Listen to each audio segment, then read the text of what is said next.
புதுச்சேரி சட்டப்பேரவை வரும் ஆகஸ்ட் 24ஆம் தேதி காலை 9:30 மணிக்கு கூடுகிறது. கூட்டத்தில் துணைநிலை ஆளுநர் கைலாசநாதர் உரையாற்ற உள்ளதுடன் பிற்பகலில் முதலமைச்சர் ரங்கசாமி ரூபாய் 14,100 கோடி மதிப்பிலான 2026-27ஆம் ஆண்டிற்கான நிதிநிலை அறிக்கையை தாக்கல் செய்த உள்ளார். புதுச்சேரி சட்டப்பேரவையில் செய்தியாளர்களை சந்தித்த தற்காலிக சபாநாயகர் அன்பழகன் சட்டப்பேரவையின் அடுத்த கூட்டம் தேதி மற்றும் பட்ஜெட் தாக்கல் தொடர்பான அறிவிப்புகளை வெளியிட்டார். 16வது புதுச்சேரி சட்டப்பேரவையின் முதல் கூட்டம் கடந்த மே 20ஆம் தேதி நடைபெற்ற நிலையில் புதிதாக தேர்ந்தெடுக்கப்பட்ட உறுப்பினர்கள் பதவி பிரமாணம் செய்த பின்னர் பேரவை ஒத்திவைக்கப்பட்டிருந்தது. இந்நிலையில் சட்டப்பேரவை மீண்டும் வரும் ஆகஸ்ட் 24ஆம் தேதி காலை 9:30 மணிக்கு கூடும் என்று தற்காலிக சபாநாயகர் அன்பழகன் தெரிவித்தார். அன்றைய கூட்டத்தில் துணைநிலை ஆளுநர் கைலாசநாதர் சட்டப்பேரவையில் உரையாற்ற உள்ளார். தொடர்ந்து பிற்பகல் 3 மணிக்கு நிதித்துறையை கூடுதலாக கவனித்து வரும் முதலமைச்சர் ரங்கசாமி 2026-27 ஆண்டிற்கான ரூபாய் 14,100 கோடி மதிப்பிலான நிதிநிலை அறிக்கையை தாக்கல் செய்ய உள்ளார். துணைநிலை ஆளுநரின் உரையும் முதலமைச்சரின் பட்ஜெட் உரையும் நேரடியாக ஒளிபரப்பு செய்யப்படும் என்று அவர் தெரிவித்தார். மேலும் பேரவையில் முன்வைக்கப்பட வேண்டிய சட்ட முன் வரைவுகள் மற்றும் ஆவணங்களை தயாராக வைத்திருக்க அரசு துறைகளுக்கு அறிவுறுத்தப்படும் என்றும் அலுவலர் ஆலோசனை குழு கூட்டத்திற்கு பிறகு சட்டப்பேரவை நடைபெறும் நாட்கள் அறிவிக்கப்படும் என்று தற்காலிக சபாநாயகர் அன்பழகன் தெரிவித்தார். புதுச்சேரி மேட்டுப்பாளையத்தில் கனமழை காரணமாக தனியார் மருந்து தயாரிப்பு நிறுவனத்தின் சுற்றுச்சுவர் இடிந்து விழுந்ததில் நடைமேடை டிபன் கடை நடத்தி வந்த ஒருவர் உயிரிழந்தார். இடுபாடுகளில் சிக்கியிருந்த 2 பெண்கள் உயிருடன் மீட்கப்பட்ட நிலையில் சம்பவ இடத்தை முதல்வர் ரங்கசாமி மற்றும் அமைச்சர் VP சிவக்கொழுந்து ஆகியோர் நேரில் பார்வையிட்டு ஆய்வு மேற்கொண்டார். புதுச்சேரி நகரில் நேற்றிரவு பெய்த கனமழையால் மேட்டுப்பாளையம் பகுதியில் உள்ள தனியார் மருந்து தயாரிப்பு நிறுவனத்தின் சுமார் 25 அடி நீளமும் 15 அடி உயரமும் கொண்ட சுற்றுச்சுவர் திடீரென இடிந்து விழுந்தது. சுவரை ஒட்டிய பகுதியில் தள்ளுவண்டி டிபன் கடை நடத்தி வந்தவர்கள் இடுபாடுகளில் சிக்கிக் கொண்டனர். தகவல் கிடைத்ததும் தீயணைப்பு மற்றும் மீட்பு படையினர், காவல்துறையினர், பொதுப்பணித்துறை ஊழியர்கள் மற்றும் பேரிடர் மீட்பு குழுவினர் கொட்டு மழையையும் பொருட்படுத்தாமல் தீவிர மீட்பு பணியில் ஈடுபட்டனர்.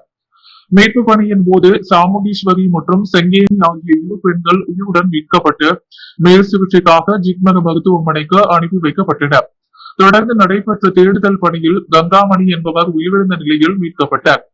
உயிரிழந்தவரும் காயமடைந்த 2 பெண்களும் அப்பகுதியில் டிபன் கடை நடத்தி வந்தவர்கள் என்பது தெரிய வந்துள்ளது. சம்பவ இடத்திற்கு மாவட்ட ஆட்சியர் குலோத்துங்கன், சட்டமன்ற உறுப்பினர்கள் AKT ஆறுமுகம், அழகு உள்ளிட்டோர் நேரில் சென்று மீட்பு பணிகளை ஆய்வு செய்தனர். DIG சத்யசுந்தரம் மற்றும் முதுநிலை காவல் கண்காணிப்பாளர் கலைவாணன் ஆகியோரின் மேற்பார்வையில் 100க்கும் மேற்பட்ட காவல்துறையினர், தீயணைப்பு வீரர்கள் மற்றும் பேரிடர் மீட்பு குழுவினர் ஒருங்கிணைந்து மீட்பு பணிகளை மேற்கொண்டனர். இதனைத் தொடர்ந்து புதுச்சேரி முதல்வர் ரங்கசாமி மற்றும் குடிமை பொருள் வழங்கல் நுகர்வோர் விவகாரங்கள் துறை அமைச்சர் VP சிவக்கொழுந்து ஆகியோர் சம்பவ இடத்திற்கு நேரில் சென்று நிலைமையை ஆய்வு செய்தனர். அதிகாரிகளிடமும் விபத்துக்கான காரணம் குறித்து கேட்டறிந்த முதல்வர் உயிரிழந்தவரின் குடும்பத்தினருக்கும் காயமடைந்தவர்களுக்கும் அரசு சார்பில் நிவாரணம் வழங்கப்படும் என தெரிவித்தார். கனமழையால் நிகழ்ந்த இந்த சோக சம்பவம் மேட்டுப்பாளையம் பகுதியில் பெரும் அதிர்ச்சியையும் சோகத்தையும் ஏற்படுத்தியுள்ள நிலையில் விபத்துக்கான காரணம் குறித்து அதிகாரிகள் தீவிர விசாரணை மேற்கொண்டு வருகின்றனர். மத்திய உள்துறை அமைச்சர் அமித்ஷா புதுச்சேரி வருகையை முன்னிட்டு கோரிமேடு காவலம் மைதானத்தில் நடைபெற்று வரும் முன்னேற்பாடு மற்றும் ஒத்திகை பணிகளை துணைநிலை ஆளுநர் கைலாசநாதர் நேரில் பார்வையிட்டு ஆய்வு செய்தார். புதுச்சேரி காவல்துறைக்கு குடியரசுத் தலைவரின் வண்ண கொடி விருது வழங்கும் விழாவில் பங்கேற்பதற்காக மத்திய உள்துறை அமைச்சர் அமித்ஷா நாளை மாலை புதுச்சேரி வருகிறார். புதுச்சேரி வருகையின் போது அவர் தனியார் ஹோட்டலில் தங்கி ஞாயிற்றுக்கிழமை காலை கோரிமேட்டு ஆயுதப்படை மைதானத்தில் நடைபெறும் குடியரசுத் தலைவரின் வண்ண கொடி விருது வழங்கும் விழாவில் கலந்து கொள்கிறார். இதையொட்டி விழா நடைபெறும் கோரிமேடு காவலர் மைதானத்தில் மேற்கொள்ளப்பட்டுள்ள பாதுகாப்பு ஏற்பாடுகள், மேடை அமைப்பு, அணிவகுப்பு, ஒத்திகை மற்றும் இதர முன்னேற்பாடு பணிகளை துணைநிலை ஆளுநர் கைலாசநாதர் இன்று நேரில் பார்வையிட்டு ஆய்வு செய்தார். இந்த ஆய்வின் போது உள்துறை அமைச்சர் நமச்சிவாயம், தலைமை செயலர் சரத் சௌகான், காவல்துறை தலைமை இயக்குநர் ஷாலினி சிங் மற்றும் காவல்துறை உயர் அதிகாரிகள் உடன் இருந்தனர். புதுச்சேரி குளம் புதிய துறைமுக எக்ஸ்போ மைதானத்தில் தொடங்கிய தினமலர் ஸ்மார்ட் ஷாப்பர்ஸ் எக்ஸ்போவை முதலமைச்சர் ரங்கசாமி மற்றும் அமைச்சர்கள் தொடங்கி வைத்தனர். பொதுமக்களுக்கு புதுமையான ஷாப்பிங் அனுபவத்தை வழங்கும் வகையில் தினமலர் நாளிதழ் சார்பில் நடத்தப்படும் ஸ்மார்ட் ஷாப்பர்ஸ் எக்ஸ்போ 2026 புதுச்சேரி புலம் புதிய துறைமுக எக்ஸ்போ மைதானத்தில் இன்று கோலாகலமாக தொடங்கியது. கண்காட்சியை முதலமைச்சர் ரங்கசாமி, உள்துறை அமைச்சர் நமச்சிவாயம், குடிமை பொருள் வழங்கல் மற்றும் நுகர்வோர் விவகாரங்கள் துறை அமைச்சர் வி சிவகுழந்தா, ஆதிதிராவிடர் நலத்துறை அமைச்சர் ராஜவேலு, தற்காலிக சபாநாயகர் அன்பழகன், சப்தகிரி அறக்கட்டளை பொறுப்பாளர் VPS ரமேஷ்குமார் உள்ளிட்டோர் கலந்து கொண்டு தொடங்கி வைத்தனர். முழுமையாக குளிர்சாதன வசதி செய்யப்பட்ட பிரம்மாண்ட அரங்குகளில் வீட்டு உபயோகப் பொருட்கள், எலக்ட்ரானிக்ஸ், ஆட்டோமொபைல்ஸ், மெத்தைகள் உள்ளிட்ட ஏராளமான ஸ்டால்கள் அமைக்கப்பட்டுள்ளன. தமிழகம் மற்றும் புதுச்சேரியை தாண்டி மகாராஷ்டிரா, குஜராத், உத்தரப்பிரதேசம், ஹரியானா உள்ளிட்ட பல்வேறு மாநிலங்களை சேர்ந்த நிறுவனங்களும் தங்களது தயாரிப்புகளை காட்சிப்படுத்தி உள்ளன. ஃபேன்சி பொருட்கள், ஆடை வகைகள், நகைகள், குழந்தைகளுக்கான விளையாட்டு அம்சங்கள், ஜம்பிங் பலூன், ஒட்டக சவாரி உள்ளிட்ட பொழுதுபோக்கு வசதிகளும் பார்வையாளர்களை வெகுவாக கவர்ந்தன. மேலும் முன்னணி நிறுவனங்களின் புதிய கார் மற்றும் இருசக்கர வாகன மாடல்கள் சிறப்பு சலுகை விலையில் அறிமுகப்படுத்தப்பட்டுள்ளன. பார்வையாளர்களின் உணவு தேவையை பூர்த்தி செய்ய திண்டுக்கல் பிரியாணி முதல் pizza, burger, sandwich, Andhra, Kerala Chinese உணவுகள், கடல் உணவுகள், ஜிகர்தண்டா, ஐஸ்கிரீம் மற்றும் பல்வேறு உணவகங்களும் இடம்பெற்றுள்ளன. இந்த ஸ்மார்ட் ஷாப்பர்ஸ் எக்ஸ்போவிற்கு எஸ் மீடியா சேனல் மீடியா பார்ட்னராக செயல்பட்டு வருகிறது.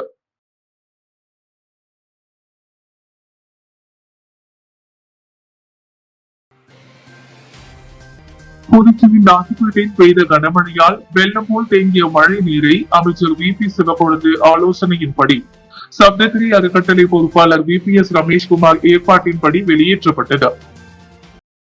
புதுச்சேரியில் நேற்றிரவு கனமழை பெய்தது. லாசுப்பேட்டை தொகுதியில் சாலைகளில் மழைநீர் வெள்ளம் போல் பெருக்கெடுத்து ஓடியது. இதனையடுத்து தொகுதியை பார்வையிட்டு ஆய்வு செய்த சப்தகிரி அறக்கட்டளை பொறுப்பாளர் VPS ரமேஷ்குமார் அப்போது கங்கை அம்மன் கோவில் வீதியில் பெரிய வாய்க்காலில் அடைப்பு ஏற்பட்டு மழை நீர் வெளியேற முடியாமல் அப்பகுதியில் உள்ள வீடுகளுக்குள் புகுந்தது. இதனையடுத்து லாசுப்பேட்டை தொகுதியில் சட்டமன்ற உறுப்பினரும் குடிமை பொருள் வழங்கல் மற்றும் நுகர்வோர் விவகாரங்கள் துறை அமைச்சர் சிவகுழந்தா ஆலோசனையின்படி சப்தகிரி அறக்கட்டளையின் பொறுப்பாளர் VPS ரமேஷ்குமார் மற்றும் சப்தகிரி அறக்கட்டளை நிர்வாகிகள் இரவோடு இரவாக வாய்க்காலில் உள்ள அடைப்பை எடுத்து குப்பைகளை அகற்றி மழை நீர் வெளியே செல்ல ஏற்பாடு செய்தனர். மேலும் இந்த பிரச்சனைக்கு தற்காலிக தீர்வை கொடுத்துவிட்டு பிரச்சனைக்கு நிரந்தர தீர்வையும் அளித்தார். உலக தாய்ப்பால் ஊக்குவிப்பு வாரத்தை முன்னிட்டு புதுச்சேரி லாசுப்பேட்டை மாவட்ட ஆட்சியர் பயிற்சி மையத்தில் நடைபெற்ற கருத்தரங்கை குடிமை பொருள் வழங்கல் மற்றும் நுகர்வோர் விவகாரங்கள் துறை அமைச்சர் சிவகுழந்து குத்துவிளக்கேற்றி தொடங்கி வைத்தார். உலக தாய்ப்பால் ஊக்குவிப்பு வாரத்தை முன்னிட்டு புதுச்சேரி லாசுப்பேட்டை மாவட்ட ஆட்சியர் பயிற்சி மையம், முத்தியால்பேட்டை ஒருங்கிணைந்த குழந்தைகள் வளர்ச்சி திட்டம், தாய்ப்பால் ஊக்குவிப்போர் கூட்டமைப்பு மற்றும் ஸ்ரீ அன்னை நுகர்வோர் பாதுகாப்பு அமைப்பு ஆகியவை இணைந்து கருத்தரங்கை நடத்தினர். லாசுப்பேட்டையில் உள்ள மாவட்ட ஆட்சியர் பயிற்சி மையத்தில் நடைபெற்ற நிகழ்ச்சியில் குழந்தைகள் வளர்ச்சி திட்ட அதிகாரி நிர்மலா தேவி வரவேற்புரையாற்றினார். மாவட்ட ஆட்சியர் பயிற்சி மைய முதல்வர் ராதாகிருஷ்ணன் தலைமை வகித்தார். தொடர்ந்து குடிமை பொருள் வழங்கல் மற்றும் நுகர்வோர் விவகாரங்கள் துறை அமைச்சர் சிவகுழந்தா குத்துவிளக்கு ஏற்றி கருத்தரங்கை தொடங்கி வைத்த தாய்ப்பாலின் அவசியம், தாய் மற்றும் குழந்தையின் ஆரோக்கியத்தில் அதன் முக்கியத்துவம் குறித்து உரையாற்றினார். நிகழ்ச்சியில் சப்தகிரி அறக்கட்டளை பொறுப்பாளர் VPS ரமேஷ்குமார், குழந்தைகள் மருத்துவமனையின் முதன்மை மருத்துவர் டாக்டர் முரளி, இணை பேராசிரியர் டாக்டர் சிவசங்கரி, மருத்துவ அதிகாரி டாக்டர் ரமணா, செவிலியர் கல்லூரி உதவி பேராசிரியர் சித்ரா மற்றும் இணை ஒருங்கிணைப்பாளர் திருநாவுக்கரசு ஆகியோர் சிறப்புரையாற்றினர். இதனைத் தொடர்ந்து தாய்ப்பால் விழிப்புணர்வை வலியுறுத்தும் வகையில் வினாடி வினா மற்றும் குழு விவாத நிகழ்ச்சிகள் நடைபெற்றன. இறுதியாக தேசிய நல்லாசிரியர் திலகவதி நன்றி கூற கருத்தரங்கு நிறைவடைந்தது.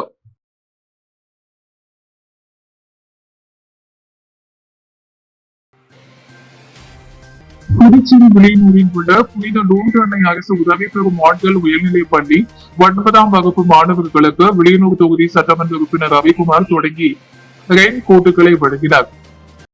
புதுச்சேரி மாநிலம் விளையூரில் செயல்பட்டு வரும் புனித லூர்து அன்னை அரசு உதவி பெறும் ஆண்கள் உயர்நிலைப் பள்ளிகள் 2025-26 கல்வியாண்டில் பயிலும் 9ஆம் வகுப்பு மாணவர்களுக்கு ரெயின் கோட் வழங்கும் விழா நடைபெற்றது. பள்ளி முதல்வர் ஆல்வின் அன்பரசு தலைமையில் நடைபெற்ற இந்த நிகழ்ச்சியில் வில்லியனூர் சட்டமன்ற உறுப்பினர் ரவிக்குமார் மற்றும் முன்னாள் சேர்மன் பாலமுருகன் ஆகியோர் சிறப்பு விருந்தினர்களாக கலந்து கொண்டு மாணவர்களுக்கு ரெயின்கோட்டுகளை வழங்கி நிகழ்ச்சியை தொடங்கி வைத்தனர். அப்போது புதுச்சேரி அரசு மாணவர்களுக்காக செயல்படுத்தி வரும் பல்வேறு நலத்திட்டங்கள் குறித்து மாணவர்கள் மற்றும் பெற்றோர்களிடம் எடுத்துரைக்கப்பட்டது.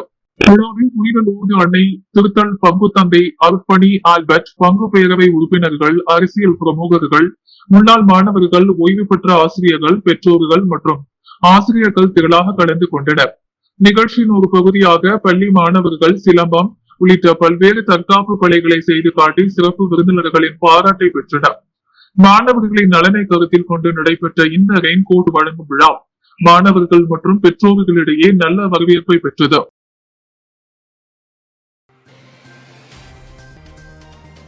உலக தாய்ப்பால் வாரத்தை முன்னிட்டு புதுச்சேரி அரசு ராஜீவ்காந்தி மகளிர் மற்றும் குழந்தைகள் மருத்துவமனைக்கு மார்டின் அறக்கட்டளை சார்பில் ரூபாய் 6 லட்சம் மதிப்பிலான தாய்ப்பால் வங்கி மற்றும் பச்சிளம் குழந்தைகள் தீவிர சிகிச்சை பிரிவுக்கான மருத்துவ உபகரணங்கள் வழங்கப்பட்டன.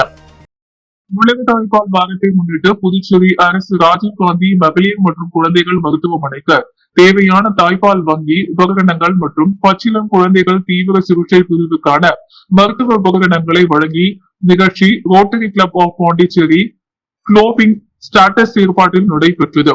மருத்துவமனை நிர்வாகத்தின் கோரிக்கையை ஏற்ற லட்சிய ஜனநாயக கட்சியின் தலைவரும் காமராஜர் நகர தொகுதி சட்டமன்ற உறுப்பினருமான ஜோஸ் ஆக்லஸ் மார்டின் உத்தரவின்படி மார்டின் அறக்கட்டளை சார்பில் ரூபாய் 6 லட்சம் மதிப்பிலான மருத்துவ உபகரணங்கள் வழங்கப்பட்டன.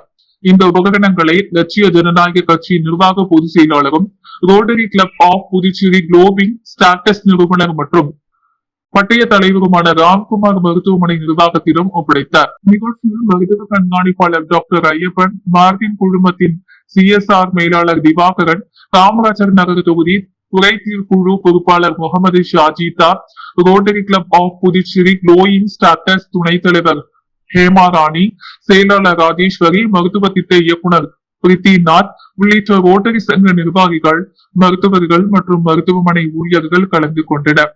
தாய்ப்பால் வங்கி சேவையையும் பச்சிள குழந்தைகளுக்கான தீவிர சிகிச்சை வசதிகளையும் மேலும் மேம்படுத்தும் நோக்கில் இந்த மருத்துவ உபகரணங்கள் வழங்கப்பட்டதாக நிகழ்ச்சியில் தெரிவிக்கப்பட்டது. தூத்துக்குடி தொகுதி சட்டமன்ற உறுப்பினர் கார்த்திகேயனின் பிறந்த நாளை முன்னிட்டு பொறையூர்பேட்டில் உள்ள பெரிய பாளையத்தம்மன் ஆலயத்தில் சிறப்பு அபிஷேகம் நடைபெற்றது. தொடர்ந்து கேக் வெட்டி பிறந்த நாளை கொண்டாடிய அவர் 500 பேருக்கு அன்னதானம் வழங்கினார். புதுச்சேரி ஊசுடு தொகுதி சட்டமன்ற உறுப்பினர் கார்த்திகேயன் பிறந்த நாளை முன்னிட்டு பொறையூர்பேட்டையில் அமைந்துள்ள அருள்மிகு ஸ்ரீ பெரிய பாளையத்தம்மன் ஆலயத்தில் சிறப்பு அபிஷேக ஆராதனை நடைபெற்றது. முன்னாள் ஆணையரும் காங்கிரஸ் பிரமுகருமான சுந்தர் ராசு தலைமையில் நடைபெற்ற நிகழ்ச்சியில் சட்டமன்ற உறுப்பினர் கார்த்திகேயன் கேக் வெட்டி தனது பிறந்த நாளை கொண்டாடினார். தொடர்ந்து அவரது கையால் சுமார் 500 பேருக்கு அன்னதானம் வழங்கப்பட்டது. நிகழ்ச்சிக்கான ஏற்பாடுகளை புதுச்சேரி பல்கலைக்கழக JE கலைநாயகன், நாட்டாண்மைகள் சரவணன், ரேவை ராஜு, கார்மேகன் மற்றும் காங்கிரஸ் கட்சி நிர்வாகிகள் இணைந்து செய்திருந்தனர். இந்நிகழ்ச்சியில் காங்கிரஸ் கட்சி நிர்வாகிகள், தொண்டர்கள், விடுதலை சிறுத்தைகள் கட்சி நிர்வாகிகள், ஊர் பொதுமக்கள், விளையாட்டு வீரர்கள் மற்றும் ஏராளமான இளைஞர்கள் கலந்து கொண்ட சட்டமன்ற உறுப்பினர் கார்த்திகேயனுக்கு பிறந்தநாள் வாழ்த்துக்களை தெரிவித்தனர். தமிழக முன்னாள் முதல்வர் முத்தமிழறிஞர் கலைஞர் கருணாநிதியின் 8ஆம் ஆண்டு நினைவு தினத்தை முன்னிட்டு புதுச்சேரி அரசு மற்றும் திமுக சார்பில் அவரது திருவுருவப்படத்திற்கு மலர் தூவி மரியாதை செலுத்தப்பட்டது. தமிழக முன்னாள் முதல்வரும் முத்தமிழறிஞருமான கலைஞர் கருணாநிதியின் 8ஆம் ஆண்டு நினைவு தினம் புதுச்சேரி மாநிலத்தில் அரசு மற்றும் திமுக சார்பில் இன்று அனுசரிக்கப்பட்டது. புதுச்சேரி கடற்கரை சாலையில் உள்ள நகராட்சி கட்டிடத்தில் அலங்கரித்து வைக்கப்பட்டிருந்த கலைஞரின் திருவுருவப்படத்திற்கு முதலமைச்சர் ரங்கசாமி, தற்காலிக சபாநாயகர் அன்பழகன், அமைச்சர்கள் மற்றும் பல்வேறு கட்சிகளை சேர்ந்த சட்டமன்ற உறுப்பினர்கள் மலர் தூவி மரியாதை செலுத்தினர். இதனைத் தொடர்ந்து புதுச்சேரி மாநில திமுக சார்பில் மாநில அமைப்பாளர் சிவா தலைமையில் அமைதி ஊர்வலம் நடைபெற்றது. சுதேசி மில் அருகில் இருந்து தொடங்கிய ஊர்வலத்தில் 500 பேருக்கும் மேற்பட்ட திமுக நிர்வாகிகள், தொண்டர்கள் மற்றும் பொதுமக்கள் பங்கேற்றனர். அண்ணா சிலை அருகில் அலங்கரித்து வைக்கப்பட்டிருந்த கலைஞர் கருணாநிதியின் திருவுருவ படத்திற்கு திமுக நிர்வாகிகள் மற்றும் சட்டமன்ற உறுப்பினர்கள் மலர் தூவி அஞ்சலி செலுத்தினர். இந்நிகழ்வில் அவைத் தலைவர் SP சிவகுமார், சட்டமன்ற உறுப்பினர்கள் செந்தில்குமார், கார்த்திகேயன், செந்தில், விக்னேஷ் கண்ணன், மாநில துணை அமைப்பாளர் தைரியநாதன், முன்னாள் சட்டமன்ற உறுப்பினர்கள் மூர்த்தி, கங்கா சரவணன், தலைமை செயற்குழு உறுப்பினர்கள், அணிகளின் நிர்வாகிகள், கிளைக்கழக பொறுப்பாளர்கள் உள்ளிட்டோர் ஏராளமானோர் கலந்து கொண்டு முத்தமிழறிஞர் கலைஞர் கருணாநிதிக்கு மலரஞ்சலி செலுத்தினர். புதுச்சேரியில் பொதுமக்களுக்கு வழங்கப்பட்டிருந்த தரமற்ற போர்வைகளுக்கு எதிர்ப்பு தெரிவித்து ஊசூடு தொகுதி சட்டமன்ற உறுப்பினர் கார்த்திகேயன் சம்பந்தப்பட்ட அதிகாரியை தொலைபேசியில் தொடர்பு கொண்டு கடும் கண்டனம் தெரிவித்ததுடன் தரமான பொருட்களை மட்டுமே வழங்க வேண்டும் என வலியுறுத்தினார். புதுச்சேரி மாநிலத்தில் மகளிர் மற்றும் குழந்தைகள் மேம்பாட்டுத்துறை சார்பில் வறுமை கோட்டிற்கு கீழ் வாழும் பொதுமக்களுக்கு ஆண்டுதோறும் அரசின் நலத்திட்டமாக போர்வை மற்றும் காலணிகள் வழங்கப்பட்டு வருகின்றன. அதன்படி இந்த ஆண்டும் அனைத்து தொகுதிகளிலும் நலத்திட்ட பொருட்கள் வழங்குவதற்கான ஏற்பாடுகள் செய்யப்பட்டிருந்தன. இந்நிலையில் ஊசூடு தொகுதிக்குட்பட்ட பொறையூர் கிராமத்தில் பொதுமக்களுக்கு வழங்குவதற்கான வைக்கப்பட்டிருந்த போர்வை மற்றும் காலணிகளை சட்டமன்ற உறுப்பினர் கார்த்திகேயன் நேரில் பார்வையிட்டார். அப்போது போர்வைகளின் தரம் மிகவும் குறைவாக இருப்பதை கண்டு அவர் அதிருப்தியை தெரிவித்தார். இதை அடுத்து சம்பந்தப்பட்ட துறை அதிகாரியை தொலைபேசியில் தொடர்பு கொண்ட கார்த்திகேயன் தரமற்ற போர்வைகளை வழங்குவதால் பொதுமக்களுக்கு எந்த பயனும் கிடையாது என்றும் அரசின் நலத்திட்டங்கள் தரமான முறையில் செயல்படுத்தப்பட வேண்டும் என்றும் வலியுறுத்தினார். மேலும் தரமான பொருட்களை வழங்க நடவடிக்கை எடுக்க வேண்டும் என அதிகாரிகளிடம் எச்சரிக்கை விடுத்தார். பொதுமக்களின் முன்னிலையில் அதிகாரியுடன் அவர் பேசிய சம்பவம் அப்பகுதியில் சிறிது நேரம் பரபரப்பை ஏற்படுத்தியது. வீராம்பட்டினம் செங்கல்நீர் அம்மன் திருத்தேரோட்டத்தினையொட்டி 2ஆம் நாள் திருவிழாவில் சிறப்பு விருந்தினராக முன்னாள் கொம்யூன் பஞ்சாயத்து சேர்மன் ஆனந்தன் கலந்து கொண்டு சுவாமி தரிசனம் செய்தார். புதுச்சேரி அரியாங்குப்பம் கொம்யூன் வீராம்பட்டினம் அருள்மிகு செங்கல்நீர் அம்மன் ஆலயத்தில் ஆடி பெருவிழாவை முன்னிட்டு ஒவ்வொரு ஆடி மாத கடைசி வெள்ளியில் திருத்தேரோட்டம் நடைபெறுவது வழக்கம். அதன்படி இந்த ஆண்டு ஆடி பெருவிழா நேற்று கொடியேற்றத்துடன் வெகு விமர்சையாக தொடங்கியது. அதனைத் தொடர்ந்து இன்று காலை 2ஆம் நாள் திருவிழா பைப்பர் கட்டுமர உரிமையாளர்கள் நலசங்கம் உற்சவம் விமர்சையாக நடைபெற்றது. இதில் பூ மாலைகளுடன் அலங்கரிக்கப்பட்ட செங்கழநீர் அம்மனுக்கு மகா தீபாரதனை காண்பிக்கப்பட்டு கோயில் வளாகத்தில் ஊர்வலமாக வந்து பக்தர்களுக்கு அருள் பாடித்து ஊரின் முக்கிய வீதிகளின் வழியாக செங்கழநீர் அம்மன் வீதி உலாவும் நடைபெற்றது. இதில் சிறப்பு விருந்தினராக அரியாங்குப்பம் கொம்யூன் பஞ்சாயத்து முன்னாள் சேர்மன் ஆனந்தன் கலந்து கொண்டு சுவாமி தரிசனம் செய்து அருள் பிரசாதம் வழங்கினார். முன்னதாக அவருக்கு விழா குழுவின் சார்பில் பொன்னாடை மற்றும் மாலை அணிவித்து மரியாதை செலுத்தப்பட்டது. இதில் உயர்தாக கமல் வார்டு ஆலய நிர்வாக அதிகாரி பாலமுருகன், விழா குழுவினர், மக்கள் பாதுகாப்பு குழுவினர், வீராம்பட்டினார் கிராம பொதுமக்கள் உள்ளிட்ட பல்வேறு பகுதிகளை சேர்ந்த ஏராளமான பொதுமக்கள் கலந்து கொண்டு சுவாமி தரிசனம் செய்தனர். தொடர்ந்து வருகின்ற 21ஆம் தேதி வரை நடைபெறும் ஆடி பெருவிழாவில் 9ஆம் நாள் திருவிழாவில் திருத்தேரோட்டம் நடைபெறுகிறது. யூனியன் டாக்ஸி செயலி சார்பில் ஓட்டுநர்கள் கலந்தாய்வு கூட்டம் புதுவை தமிழ்ச்சங்கத்தில் நடைபெற்றது. புதுவை தமிழ்ச்சங்கத்தில் யூனியன் டாக்ஸி செயலி சார்பில் ஓட்டுநர்களுக்கான சிறப்பு கலந்தாய்வு கூட்டம் சிறப்பாக நடைபெற்றது. நிகழ்ச்சிக்கு முகமது யூசப் அவர்கள் தலைமை தாங்கினார். புதுச்சேரி ஓட்டுநர் கூட்டமைப்பின் செயலாளர் சந்துரு மற்றும் ஐயப்பன் ஆகியோர் முன்னிலை வகித்த யூனியன் டாக்ஸி செயலியின் செயல்பாடுகள் மற்றும் எதிர்கால மேம்பாடுகள் குறித்தான விரிவான விளக்கங்களை வழங்கினர்.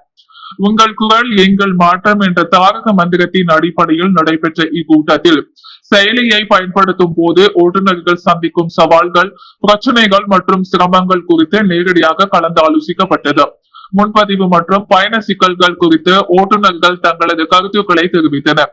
செயலியை மேலும் மேம்படுத்துவதற்கான புதிய ஆலோசனைகளையும் கருத்துக்களையும் ஓட்டுநர்கள் பகிர்ந்து கொண்டனர். புதிய ஓட்டுநர்களை பரிந்துரை செய்பவர்களுக்கு 100 போனஸ் வழங்கும் திட்டமும் சுட்டிக்காட்டப்பட்டது. புதுச்சேரியின் பல்வேறு பகுதிகளில் இருந்தும் ஏராளமான கார் டாக்ஸி ஓட்டுநர்கள் பெருமளவில் திரண்டு வந்து இக்கூட்டத்தில் கலந்து கொண்டனர். பங்கேற்ற அனைத்து ஓட்டுநர்களுக்கும் சிற்றுண்டி மற்றும் மதிய உணவு வழங்கப்பட்டது என்பது குறிப்பிடத்தக்கது. புதுச்சேரி வஉசி வீதி வீரவேலி பகுதியில் அமைந்துள்ள அருள்மிகு ஸ்ரீ சக்தி மாரியம்மன் திருக்கோவிலில் ஆடி மாத திருவிழாவை முன்னிட்டு பால்குட ஊர்வலம் நடைபெற்றது. புதுச்சேரி தொகுதி வஉசி வீதி வீரவேலி பகுதியில் அமைந்துள்ள அருள்மிகு ஸ்ரீ சக்தி மாரியம்மன் திருக்கோவிலில் ஆடி மாத திருவிழா இன்று தொடங்கியது. இதனை முன்னிட்டு எஜமான சங்கல்பம், மகா கணபதி ஹோமம், கொடியேற்றி காப்புப்படுத்தல் விழா நடைபெற்றது. தொடர்ந்து 108 பால்குட ஊர்வலம் நடைபெற்றது. இதில் திரளான பெண்கள் பள்ளி கலந்து கொண்டனர். தொடர்ந்து ஆலயத்தில் பால் கடை ஊர்வலம் வந்தவுடன் அம்மனுக்கு பால் அபிஷேகம் நடைபெற்றது. தொடர்ந்து சுவாமிக்கு சிறப்பு பூஜைகள் செய்யப்பட்டு மகா தீபாரதனை காட்டப்பட்டது. இதில் திரளான பக்தர்கள் பல கலந்து கொண்டு சுவாமியை வழிபட்டனர். இதற்கான ஏற்பாடுகளை அருள்மிகு ஸ்ரீ சக்தி மாரியம்மன் திருக்கோவிலில் விழா குழுவினர் மற்றும் ஊர் பொதுமக்கள் இளைஞர்கள் சிறப்பாக செய்திருந்தனர். நாகர்குளம் கிராமத்தில் அமைந்துள்ள அருள்மிகு ஸ்ரீ பாலமுருகன் திருக்கோவிலின் 4ஆம் ஆடி வெள்ளியை முன்னிட்டு திருக்கோவிலில் சிறப்பு பூஜை மற்றும் அன்னதானம் வழங்கப்பட்டது. தமிழக பகுதியான வானம் வட்டம் நாகர்குளம் கிராமத்தில் அமைந்துள்ள அருள்மிகு ஸ்ரீ பாலமுருகன் திருக்கோவிலில் 4ஆம் ஆடி வெள்ளியை முன்னிட்டு திருக்கோவிலில் சிறப்பு பூஜை நடைபெற்றது. ஆடி வெள்ளி விழாவில் பொதுமக்கள் பக்தர்கள் கலந்து கொண்டு முருகனுக்கு சிறப்பு பூஜை செய்து வழிபட்டனர். கோவில் விழாவில் கலந்து கொண்ட ஆயிரக்கணக்கான பக்தர்கள் பொதுமக்களுக்கு அறுசுவை உணவு வழங்கப்பட்டது. விழா ஏற்பாடுகளை ஆலய நிர்வாக குழு சிறப்பாக செய்திருந்தது. ஆடி வெள்ளி விழாவில் ஆலய நிர்வாகம் மற்றும் ஊர் பொதுமக்கள் நாவல்குளம் பகுதி மக்கள் கலந்து கொண்டு சிறப்பித்தனர். விளைநிறு தொகுதிகள் ஆதிதிராவிடர் நலத்துறையின் 2.0 திட்டத்தின் கீழ் 9 பயனாளிகளுக்கு 16,55,000 ரூபாய் மதிப்பீடான வீடு கட்டும் நிதிக்கான அரசு ஆணைகளை சட்டமன்ற உறுப்பினர் ரவிக்குமார் வழங்கினார். புதுச்சேரி விளைநிறு சட்டமன்ற தொகுதிகள் ஆதிதிராவிடர் நலத்துறையின் 2.0 திட்டத்தின் கீழ் வீடு கட்டுவதற்கான முதல் மற்றும் 2வது தவணை நிதிக்கான அரசு ஆணைகளை வழங்கும் நிகழ்ச்சி நடைபெற்றது.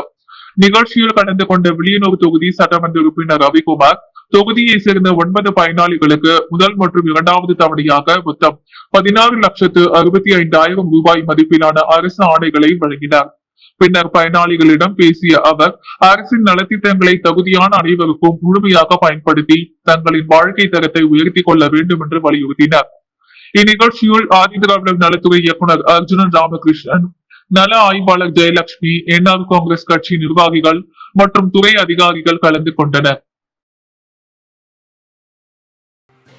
முருங்கம்பாக்கம் அருள்மிகு சத்துவெளி மாரியம்மன் ஆலயத்தின் 86ஆம் ஆண்டு செடல் திருவிழா சிறப்பாக நடைபெற்றது. புதுச்சேரி முருங்கம்பாக்கம் அருள்மிகு திரௌபதியம்மன் தேவஸ்தானத்தின் ஆளுகைக்கு உட்பட்ட ஸ்ரீ சந்தைவேலு மாரியம்மன் ஆலயத்தின் 86ஆம் ஆண்டு செடல் திருவிழா கடந்த 30ஆம் தேதி கொடியேற்றத்துடன் துவங்கியது. தொடர்ந்து இவ்வாலயத்தில் அம்மனுக்கு சிறப்பு அபிஷேக ஆராதனைகளுடன் சுவாமி வீதி உலா காட்சி நடைபெற்று வந்தது. இதில் முக்கிய விழாவான இன்று காலை அம்மனுக்கு பால், தயிர், இளநீர், பன்னீர், சந்தனம் உள்ளிட்ட திரவியங்களால் ஆன சிறப்பு அபிஷேக ஆராதனைகள் நடைபெற்றது. தொடர்ந்து சங்கராபரணி நதிக்கரையில் புனித நீர் திரட்டி கரகம் ஜோடிக்கப்பட்டு கரக வீதி உலா நடைபெற்றது. இதில் ஏராளமான பக்தர்கள் கலந்து கொண்டு சுவாமி தரிசனம் செய்தனர். அதனைத் தொடர்ந்து ஆலயத்தில் அம்மனுக்கு சிறப்பு பூஜைகளுடன் சாகை வார்த்தல் நிகழ்ச்சி நடைபெற்று பொதுமக்களுக்கு கூழ் ஊற்றப்பட்டது. தொடர்ந்து பாலி செடல் உற்சவமும் இரவு மின் அலங்காரத்தில் இந்திர விமானத்தில் அம்மன் வீதி உலா காட்சியும் நடைபெற உள்ளது. இவ்விழாவிற்கான ஏற்பாடுகளை ஸ்ரீ சந்துவேலி மாரியம்மன் ஆலய விழா குழுவினர், பள்ளத்தெரு பொதுமக்கள், இளைஞர்களுக்கு ஆலய நிர்வாக அதிகாரி பாலசுந்தரம் ஆகியோர் சிறப்பு செய்திருந்தனர். புதுச்சேரி பிள்ளைத்தோட்டம் அருள்மிகு ஸ்ரீ ஆனந்தமுத்து மாரியம்மன் ஆலய தேர் திருவிழா வெகு விமர்சையாக நடைபெற்றது. இதில் திரளான பக்தர்கள் கலந்து கொண்டு தேரை வடம் பிடித்து இழுத்து சுவாமி தரிசனம் செய்தனர். புதுச்சேரி பிள்ளைத்தோட்டம் அருள்மிகு ஸ்ரீ ஆனந்தமுத்து மாரியம்மன் ஆலய தேர் திருவிழா ஆண்டுதோறும் ஆடி மாத 4ஆம் வெள்ளிக்கிழமையன்று நடைபெறுவது வழக்கம். இந்த ஆண்டு நடைபெறும் ஆடி தேர் திருவிழா கடந்த வாரம் கொடியேற்றத்துடன் தொடங்கியது. தொடர்ந்து அம்மனுக்கு சிறப்பு அபிஷேக ஆராதனைகள் நடைபெற்று சுவாமி வீதி உலா காட்சிகள் நடைபெற்றது. ஆடி மாத திருவிழாவின் முக்கிய நிகழ்வான இன்று தேரோட்டம் நடைபெற்றது. இன்று காலை நடைபெற்ற தேரோட்டத்தில் சிறப்பு விருந்தினராக கலந்து கொண்ட உலையன்பேட்டை தொகுதி சட்டமன்ற உறுப்பினர் நேரு, நெல்லித்தோப்பு தொகுதி சட்டமன்ற உறுப்பினர் கார்த்திகேயன், இந்து சமய அறநிலையத்துறை ஆணையர் குமரன் ஆகியோர் தேரை வடம் பிடித்து இழுத்து தொடங்கி வைத்தனர். இந்நிகழ்ச்சியில் ஏராளமான பொதுமக்கள் கலந்து கொண்டு தேரை வடம் பிடித்து இழுத்து சுவாமி தரிசனம் செய்து வழிபட்டனர். விழாவிற்கான ஏற்பாடுகளை ஆலய நிர்வாக அதிகாரி ஞானவேலு, விழா குழு தலைவர் கண்ணன் மற்றும் விழா குழுவினர், இளைஞர்கள் மற்றும் ஊர் பொதுமக்கள் செய்திருந்தனர். அன்றாட செய்திகளை உடனுக்குடன் தெரிந்து கொள்ள பாண்டி ஹெட்லைன்ஸ் சேனலுக்கு சப்ஸ்கிரைப் செய்து கொள்ளுங்கள்.